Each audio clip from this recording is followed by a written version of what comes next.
పృథివిలోంచి వచ్చేటటువంటిది అంతటినీ విషతుల్యం చేశాం. భూమి మట్టినంతటినీ విషం చేశాం. ఇక్కడ అమ్మాయినే పెళ్లి చేసుకున్నారు డాక్టర్ ఎల్లాప్రగడ సుబ్బారావు గారు.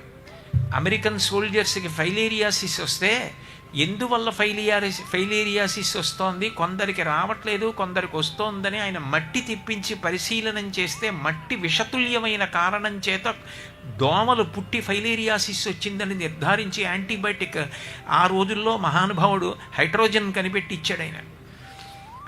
అంటే ఈ పృథివిని అంతటినీ పాడు చేస్తున్నది ఎవరో చేయట్లేదు, మనిషి చేస్తున్నాడు.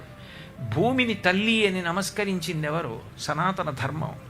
నిద్ర లేవగానే భూమి మీద కాళ్ళు పెట్టగానే పర్వతస్థన మండలే విష్ణుపత్ని నమస్తుభ్యం పాదాహతిం క్షమస్వమే అని భూదేవి నా తల్లి అన్నది ఎవరు?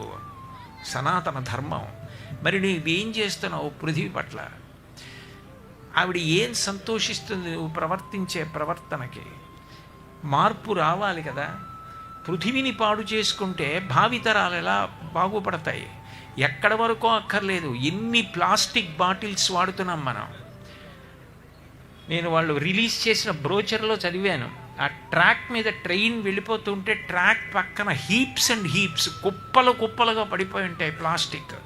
100 సంవత్సరాల తర్వాత తప్ప అది డీకంపోజ్ అయ్యి భూమిలో కలవదు. నేను ఈ మధ్య ఆవుల మీద ఒక డాక్యుమెంటరీ చూశాను. తెలియక అవి ప్లాస్టిక్ కవర్లు తినేస్తే జీర్ణం అవ్వక సన్నగా అయ్యి ప్రేగుల్ని చుట్టేస్తే క్షీణించిపోయి క్షయవ్యాధిగ్రస్తుల్లా అయిపోయి చచ్చిపోతాయి. నోటితో చెప్పలేవు, తినలేవు. మనిషి తను చనిపోతున్నాడు, మొత్తం పర్యావరణాన్ని నాశనం చేసేస్తున్నాడు. టూత్పేస్ట్ల మూతలు బయట పడేస్తే కాకులు అవి తెలియక అందులో ఉన్న తీపి పదార్థాన్ని తినడానికి ప్రయత్నం చేసి మింగి చనిపోతున్నాయి. ఇంత భయంకరమైనటువంటి స్థితిని పృథివిని పాడు చేసుకుంటున్నది ఎవరు? మనిషి తప్ప ఏ ఇతర ప్రాణికి దానితో సంబంధం లేదు. తను పండించుకున్న కాయగూరలు, తాను పండించుకున్నటువంటి పళ్ళు, తాను పండించుకున్న పువ్వులు ఏవి కూడా తనే ధైర్యంగా తినలేని స్థితిని తాను కల్పించుకున్నవాడు. దానికి విరుగుడుగా ఇన్ని మందులు కనిపెట్టుకుని ఇన్ని టెస్టులు చేయించుకుంటున్నవాడు మనిషి ఒక్కడే. ఇక్కడ మార్పు రావాలి.